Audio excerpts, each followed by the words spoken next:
Yesu Kristo ashimwe. Uyu ni umunsi w'161 dusoma Bibiliya. Turi mu ndirimbo ya Salomo.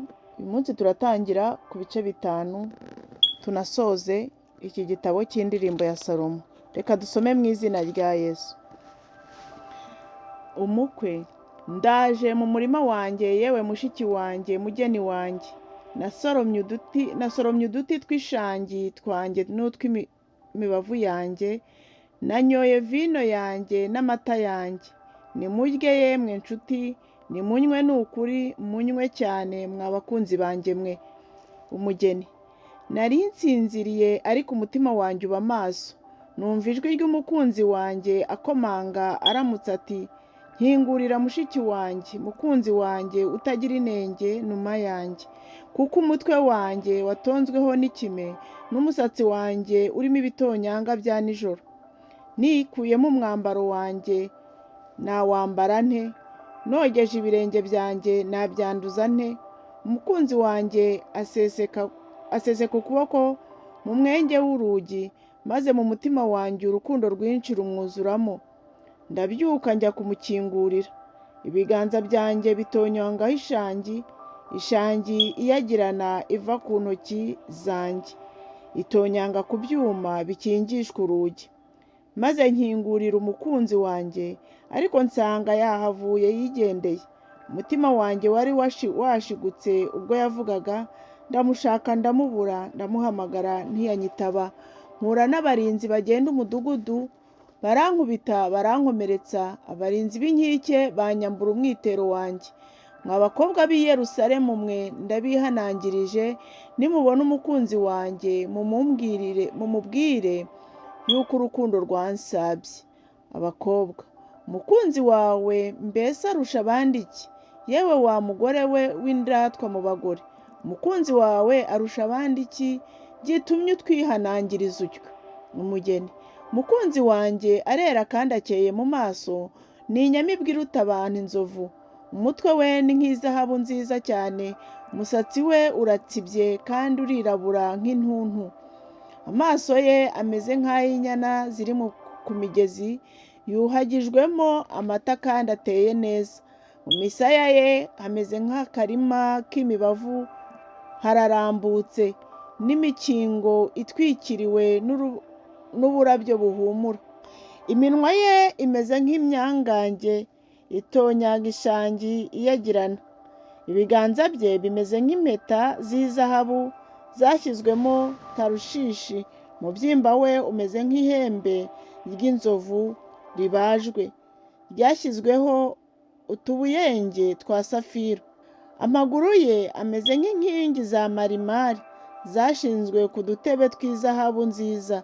Uko ameze asa n'i Lebanoni, ni mwiza nk'imyerezi.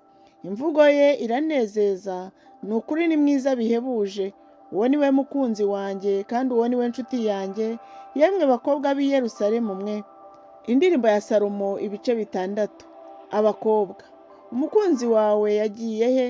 Yewe wa mugore we w'indatwa mu bagore, umukunzi wawe yerekeye he, kugira ngo tumushakane nawe? Umugeni: umukunzi wanjye yamanutse ajya mu murima we, mu turima tw'imibavu, kuragira mu mirima no guca uburabyo bw'imyangange.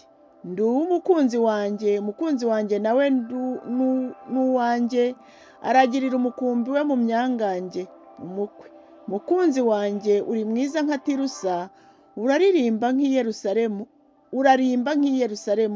uteye ubwoba nk'igitero cy'ingabo kigenda n'ibendera.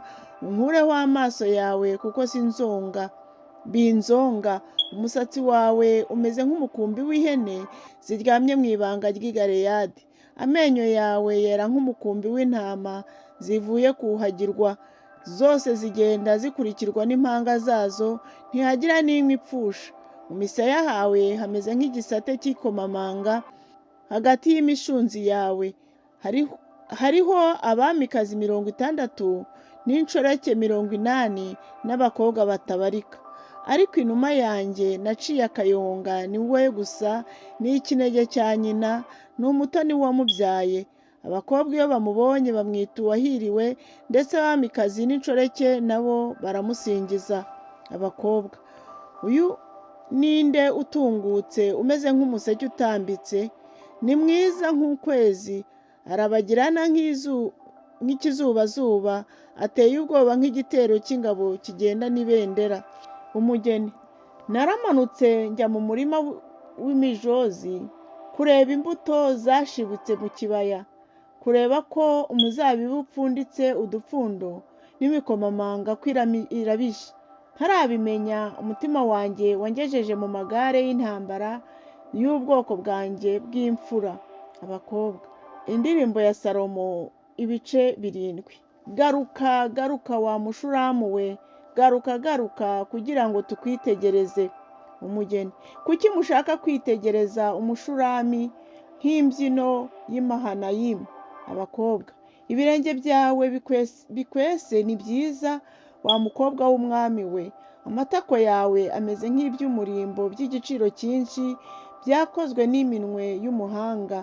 Umukondo wawe ni igitega, inda yawe imeze nk'ingano zitonze neza, zikikijweho n'imyangange. Amabere yawe ameze nk'inyagazi ebyiri, nk'impanga z'isirabo. Ijosi ryawe rimeze nk'umunara wubakishijwe amahembe y'inzovu. Inkesha zo mu maso yawe zimeze nk'ibidendezi by'i Heshiboni biri ku irembo ry'i Batirabimu. Izuru ryawe rimeze nka wa munara w'i Lebanoni werekeye Damasiko. Umutwe wawe wemye nka Karumeli, n'umusatsi wawe usa n'umwenda w'umuhengeri.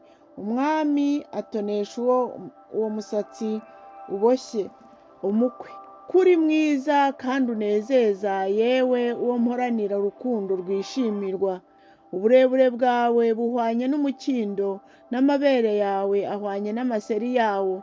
Naravuze nti nzurira umukindo mfate amashami yawo. Reka amabere yawe amere nk'amaseri y'umuzabibu, n'impumuro y'umwuka wawe nk'impumuro y'amatapuwa. N'akanwa kawe kamere nka vino nziza, ibere umukunzi wanjye ikimirwa kimanukana uburyohe, iramizwa mu kanwa k'abasinzira. Umugeni: ndi uw'umukunzi wanjye kandi urukundo rwe ararungaragariza. Ngwino mukunzi wanjye tujyane ku gasozi, turebe imihana ducumbikamo, tuzindukire mu nzabibu, turebe ko imizabibu yatoshye cyangwa ko yapfunditse ururabo, n'ibikomamanga ko byarabije. Aho niho uzabonera urukundo rwanjye. Ubu amadudayimu azana impumuro nziza ku irembo ryacu. Nejeje imbuto nziza z'amoko yose, za vuba n'iza kera, n'izo nagusaruriye mukunzi wanjye we. Indirimbo ya Salomo, ibice 8.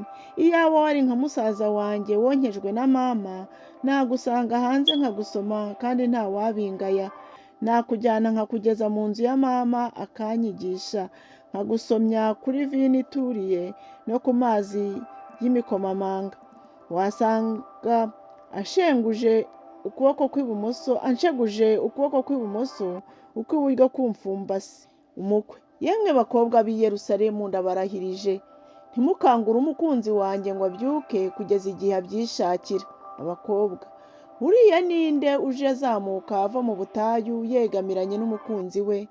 Umukwe: nakubyukije munsi y'umutapuwa, aho niho nyoko yakuramukwaga, ni koko uwakubyaye niho yakuramutswe.